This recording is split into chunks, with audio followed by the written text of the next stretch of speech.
Ma question, Cheikh, est la suivante. Nous sommes arrivés à la fin des temps et comme vous l'avez évoqué, il y aura des prédicateurs qui poussent aux portes de l'enfer. Ils utilisent les apparences des gens de Dieu, des saints, ils prennent leur manière de parler, ils utilisent le même vocabulaire, etc. Ma question est comment une personne du commun peut faire la différence entre un véritable maître spirituel, un véritable cheikh et un dajjal? Comment on peut faire pour ne pas tomber dans leur piège? La réponse. Bismillahirrahmanirrahim. Par le nom de Dieu, le clément, le miséricordieux, que les prières et les salutations soient sur notre maître, Mohammed sallallahu alayhi wa sallam, ainsi que sur ses compagnons et les gens de sa famille. En effet, ce qui est évoqué est une vraie calamité. Malheureusement, c'est un fait. Ta demande est une question qui incombe à chaque cheminant. Elle doit précéder toutes les autres questions. D'ailleurs, on retrouve cette demande dans la Fatiha que l'on récite 17 fois chaque jour. Ihdina siratal mustaqim, guide-nous sur la voie droite. Il n'y a qu'une seule voie droite, il n'y en a pas plusieurs. La voie droite est décrite par Allah subhanahu wa ta'ala. C'est la voie de ceux qu'il a comblé de ses bienfaits. Siratal ladhina an'amta alayhim. Et on demande à Allah subhanahu wa ta'ala que l'on fasse partie de ces gens-là. Et on demande à ce qu'on ne fasse pas partie de ceux qui encourent sa colère. D'ailleurs, il y a plusieurs types de personnes qui encourent sa colère. Et on le demande aussi à ne pas faire partie des égarés. Et il y a plusieurs types aussi d'égarés. Il y a plusieurs catégories d'égarés. Donc ta question, effectivement, est une question qui date depuis longtemps. Elle date, c'est une question qui revient. Et d'ailleurs, ce qu'on peut dire, c'est que la fin des temps a commencé dès l'époque du prophète sallallahu alayhi wa sallam. Il a dit dans une tradition, entre moi et l'heure, il ne reste plus que la distance entre ces deux doigts. Et le prophète sallallahu alayhi wa sallam, il a montré son index et son majeur. Donc il faut savoir que tout comme la voie des gens de la droite, c'est-à-dire la voie des gens qui sont bien guidés, il y a aussi la voie des gens qui encourent la colère d'Allah subhanahu wa ta'ala, et il y a la voie des égarés. Donc on va essayer de simplifier ça. Le prophète sallallahu alayhi wa sallam est venu avec une manière de faire, une procédure de fabrication divine. On peut dire ça, on peut décrire ça comme étant une industrie divine.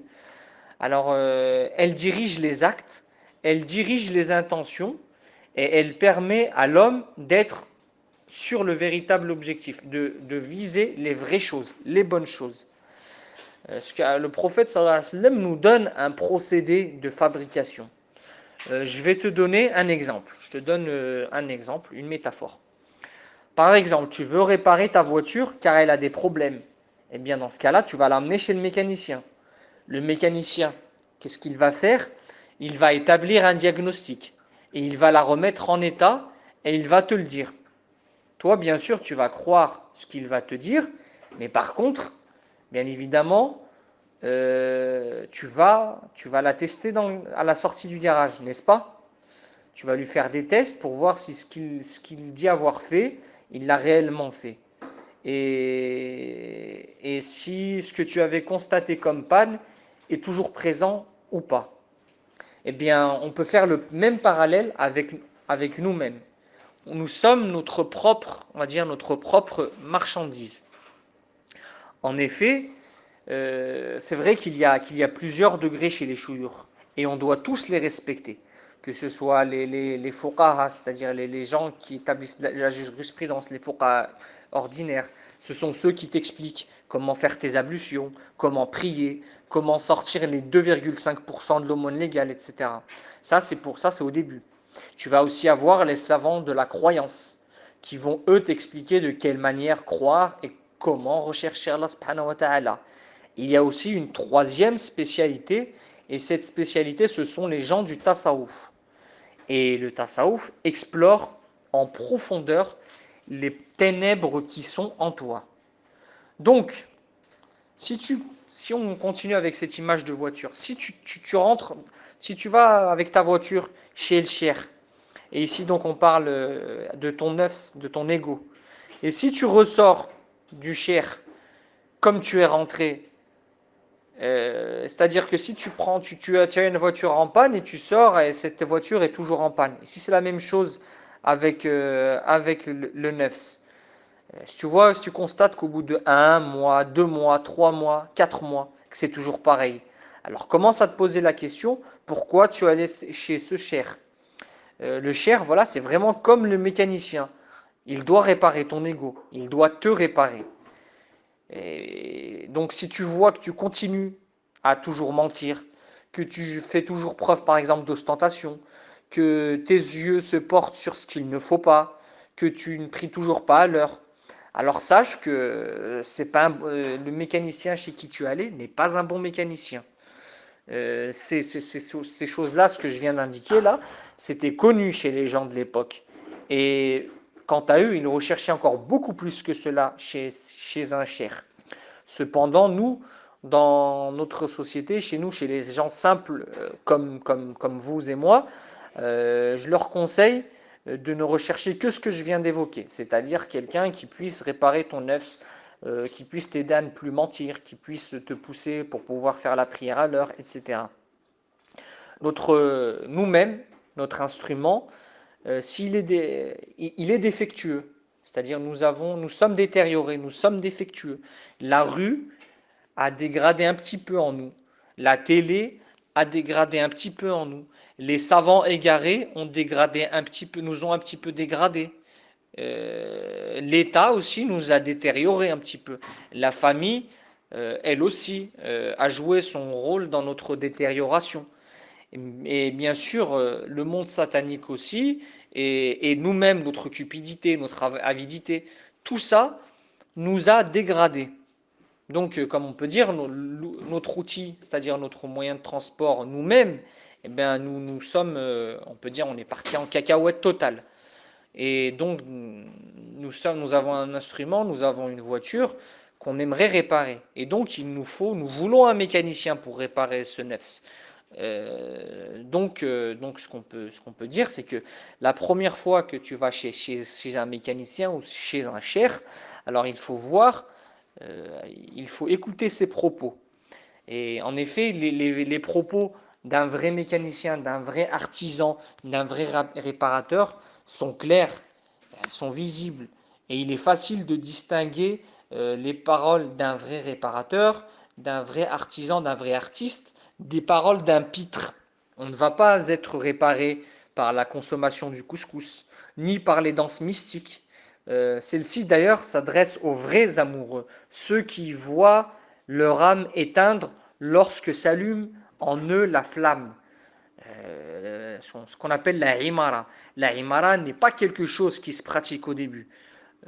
Mentionner Dieu un nombre prédéfini de 2 fois, c'est bien, mais il faut qu'il y ait un programme avant cette mention et aussi après cette mention.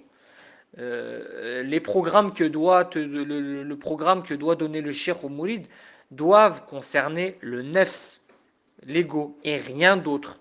Uniquement l'éducation du nefs, uniquement l'éducation de l'ego. Donc c'est pour ça qu'on a parlé de couscous, etc. Que ça sert à rien. Il faut vraiment viser quelque chose, quelqu'un qui puisse réparer ton nefs, ton ego. Et tout ce qu'il y a autour, les rêves, les pseudo-lumières qui apparaissent, ça ne doit pas être le centre des préoccupations, ni le fil conducteur du programme que doit te donner ton cher. Il n'y a rien de tout cela, il n'y a pas de couleur en tout genre, rien de tout cela. Nous, on cherche du concret. Tu étais un menteur, tu deviens quelqu'un qui dit la vérité. Tu étais quelqu'un qui triche, tu ne l'es plus. Tu étais injuste envers tes enfants, tu ne l'es plus. Voilà les fruits que tu récoltes en allant voir un vrai cher. C'est ça la vraie religion, et avec toutes les subtilités qu'elle comporte. Celui qui trouve chez lui une obscurité ou un égarement sur un des faits qu'on a évoqués, et qui a ensuite bénéficié des fruits divins, qu'il s'accroche à ce cher et qu'il s'efforce d'apprendre de lui. Je donne un exemple. Je vais donner un autre exemple. La prière du vendredi, après le prêche. On voit les gens qui sont ici, qui sont assis, pardon. Et si on regarde, plus les gens se rapprochent, ils vont ensuite sortir du prêche pour se diriger vers la sortie. Et tu verras que plus ils se rapprochent de la sortie, et plus ils oublient ce qui vient d'être évoqué lors du sermon.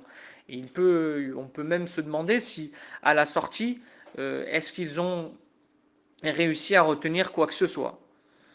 Il se peut même que si on interroge les gens à la sortie de la mosquée, en leur demandant ce qui a été dit, et quels sont les fruits de ce qui a été évoqué, ben chacun va dire les choses à sa manière, et même peut-être l'avoir oublié. Et c'est ça notre problème à nous. Le problème, il est aussi chez nous, c'est-à-dire chez les fuqara, les disciples, avant qu'il ne soit chez le cheikh. D'ailleurs, il y a des fuqara qui vont voir le cheikh. On connaît nos disciples, on connaît nos zaouïas. On sait qu'il y en a qui vont juste pour rencontrer des gens, pour se sociabiliser. D'autres, ils vont y aller pour essayer d'acquérir des biens. Et pour bien sûr d'autres intérêts. D'ailleurs, le prophète sallallahu alayhi wa sallam en a parlé. Et il a dit dans le hadith, celui qui a accompli la hijra, qui émigre vers Allah subhanahu wa ta'ala et son prophète, alors son émigration, sa hijra sera vers Allah et son prophète. Et celui qui émigre pour obtenir quelque chose de la vie d'ici-bas ou pour se marier avec une femme, alors son émigration, sa hijra, elle sera vers ce pourquoi il l'a faite. Donc, il faut qu'on revienne à nous en tant que disciples et il faut se concentrer sur l'objectif. Notre objectif, c'est cheminer pour s'extirper des entraves de son nefs et pour aller vers Allah subhanahu wa ta'ala. Maintenant, par exemple, que tu as passé cette étape, tu as trouvé ton élixir, tu as trouvé ton cheikh. Est-ce qu'il est expert ou pas? C'est toi qui es le plus à même de savoir. Il faut faire un peu preuve de bon sens, il faut faire preuve aussi d'une lucidité et d'un esprit critique. C'est toi le propriétaire de ta voiture. C'est toi qui l'as emmené chez le mécanicien et c'est toi qui vas rouler avec ensuite. Donc, si toi tu n'es même pas capable de savoir si ta voiture a été réparée ou pas, qu'est-ce qu'on peut faire pour toi? Tu vas certainement faire un accident ou rester sur le bas-côté de la route. On ne pourra rien pour toi. Donc les disciples, ils doivent voir des preuves évidentes. Si tu rentres dans une voie spirituelle ou que tu t'assois auprès d'un cheikh, bien sûr, il va utiliser des propos, des paroles pour détendre l'atmosphère. Elles sont là d'ailleurs, ces paroles un peu drôles pour préparer la personne et l'apaiser, enlever de lui la tristesse, la colère, afin qu'il soit apte à recevoir les enseignements. C'est ça la pédagogie divine, la pédagogie qu'on retrouve dans les véritables écoles. Le cheikh qui est apte à te faire sortir de quelque chose, il se peut donc qu'il soit véritable, mais que le disciple ne soit pas un vrai disciple ou un disciple sincère. Le cheikh, par exemple, va lui dire des choses, mais le disciple ne va pas suivre ses recommandations ni ses dires. Allah subhanahu wa ta'ala parle de telle personne, il dit, et ceux qui disent nous avons écouté alors qu'ils n'écoutent pas. Donc il incombe au cheminant aussi d'être un vrai disciple, qu'il veuille vraiment cheminer le chemin de Dieu et qu'il veuille vraiment la voie du prophète sallallahu alayhi wa sallam. Les mashayikh, les shuyukh, les maîtres spirituels ne sont que des héritiers du prophète. Est-ce que parmi d'ailleurs ces mashayikh, ces shuyukh, ces maîtres, est-ce que parmi eux se sont introduits des falsificateurs, des intrus? Bien sûr. Et tu verras les fruits des intrus devant toi. Si par exemple ce pseudo-cheikh ou ce pseudo-maître commence à te parler de business ou commence à te parler d'autres domaines, tu te dis je ne suis pas venu pour ceci. Si tu le vois se tortiller à droite, à gauche, si tu vois quelque chose d'étrange, de bizarre, c'est qu'il y a quelque chose de louche. Alors, toujours, hein, on garde cette histoire on continue avec cette histoire de voiture, on garde toujours en tête que tu lui as emmené une voiture pour qu'il la répare, afin que tu puisses rouler avec en toute sécurité, c'est tout. Je t'ai emmené mon neuf, tu m'aides à le redresser. Par contre, il incombe aux disciples d'être raqaiqi, d'être fin, d'être subtil, de faire preuve d'esprit critique, d'être intelligent. Il faut qu'ils soient expérimentés. Il ne doit pas tout croire sur parole, ce que le mécanicien lui a dit. Il doit discuter avec lui, il doit argumenter, il doit échanger. Bien sûr, il y a un adab, on n'est pas là pour être toujours dans l'esprit de contradiction. Ça, c'est la voie du Satan. Nous, on parle de la compréhension des choses. Bien sûr qu'il y a des bienfaits, une convenance, une politesse à avoir envers les chouyours, à avoir envers les savants.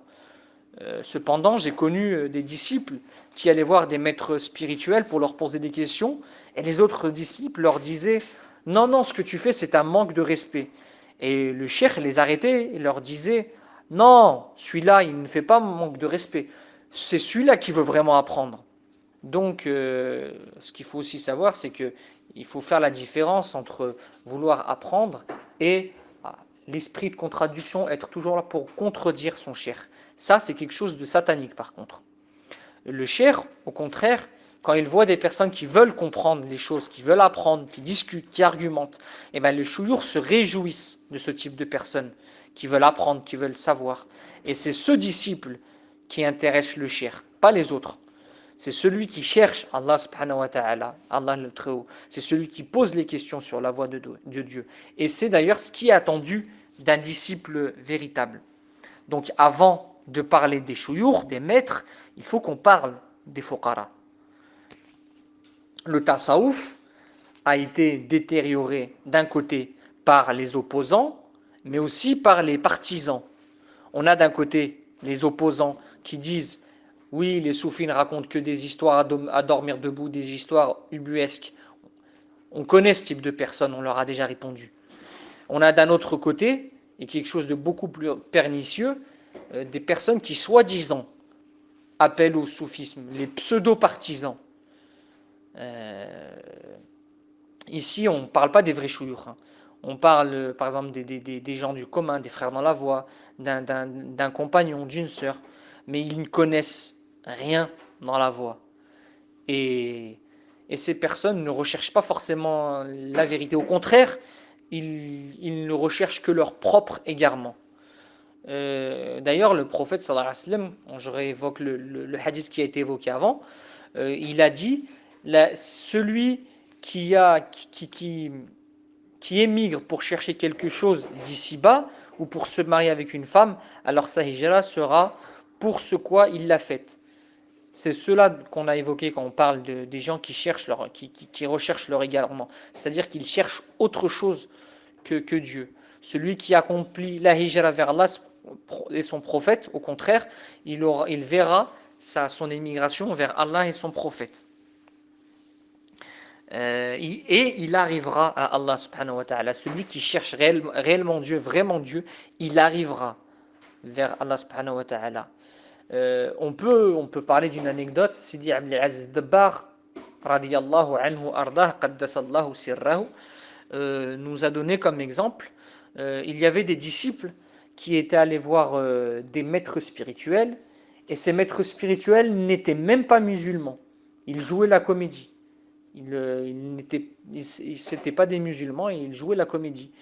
Mais Dieu a quand même permis à ses disciples d'accéder à Allah subhanahu wa ta'ala conformément à la parole de Dieu. Celui qui croit en Dieu, il verra son cœur guidé. C'est-à-dire qu'en dépit du fait que les chouyours soient des falsificateurs et des faux chouyours, la sincérité des disciples leur a permis de trouver Allah subhanahu wa ta'ala. Donc si le disciple veut Dieu, alors est-ce que Dieu va l'égarer ou l'avilir? Jamais de la vie. Attention, attention, attention. Si vous voyez quelqu'un émerger qui a soi-disant une lumière étrange, une lumière d'ailleurs qui peut être satanique, il faut être prudent. Il faut toujours euh, prendre du recul et même garder le doute, être précautionneux. On ne demande pas, bien sûr, de douter des gens du commun, mais pour le type de personnes que je viens d'évoquer, bah, ce type de personnes, ce sont des falsificateurs qui se sont infiltrés par plusieurs portes.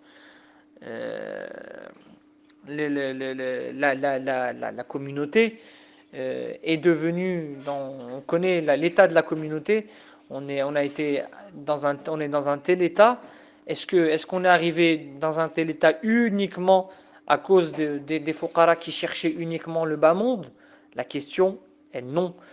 Nous sommes arrivés dans cet état d'avilissement car il y a des intrus qui se sont incrustés, qui se sont introduits, des intrus parmi les humains, des intrus dans la religion, des intrus dans le travail, des intrus dans l'explication du Coran, dans l'exégèse, des intrus de partout.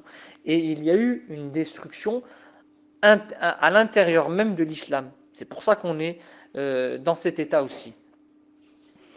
On voit des coranistes, on voit les rationalistes, on voit le courant New Age, et qui expliquent les choses comme ils veulent. On voit les gens qui critiquent Al-Bukhari.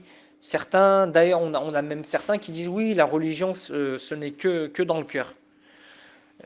Je veux parler de ce qui m'est arrivé il y a 3 ans. Donc, il y a 3 ans, une femme venant d'Europe est venue. Elle est venue me voir. Et elle était partie, elle a participé, soi-disant, au festival de la culture soufie qui était à Fès. Mon fils, il est venu, il l'a récupéré, elle est venue chez moi, elle est venue me rencontrer. Elle était venue chercher le soufisme.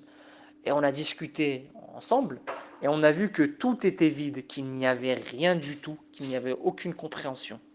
Est-ce que la musique, par exemple, c'est le tasawwuf?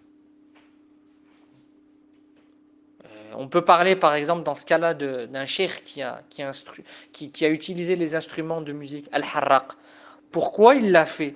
Eh ben, uniquement parce qu'il a vu que les gens ils étaient captivés par la musique et que il n'allait pas l'écouter s'il leur disait de ne pas utiliser les instruments, de ne pas utiliser la musique. Alors qu'est-ce qu'il a dit? Il a dit bon ben dans ce cas-là, on va utiliser un instrument auquel on va rajouter des propos louant le prophète et pour limiter la casse, pour limiter les dégâts. Parce que de telles personnes, ben, elles sont déterminées à utiliser à chanter, à utiliser la musique. Alors, dans ce cas-là, plutôt que de le faire pour des choses qui sont vides et inutiles, autant le faire pour louer le prophète sallallahu alayhi wa sallam. Et c'est dans ce cas-là qu'il s'agit d'une bid'a hasana, une tradition louable. Il avait vu que les disciples, ils allaient chanter malgré tout, qu'ils allaient désobéir. Voilà un cheikh, voilà l'attitude d'un vrai cheikh. Le prophète sallallahu alayhi wa sallam a dit Allah envoie tous les 100 ans une personne qui va revivifier la religion.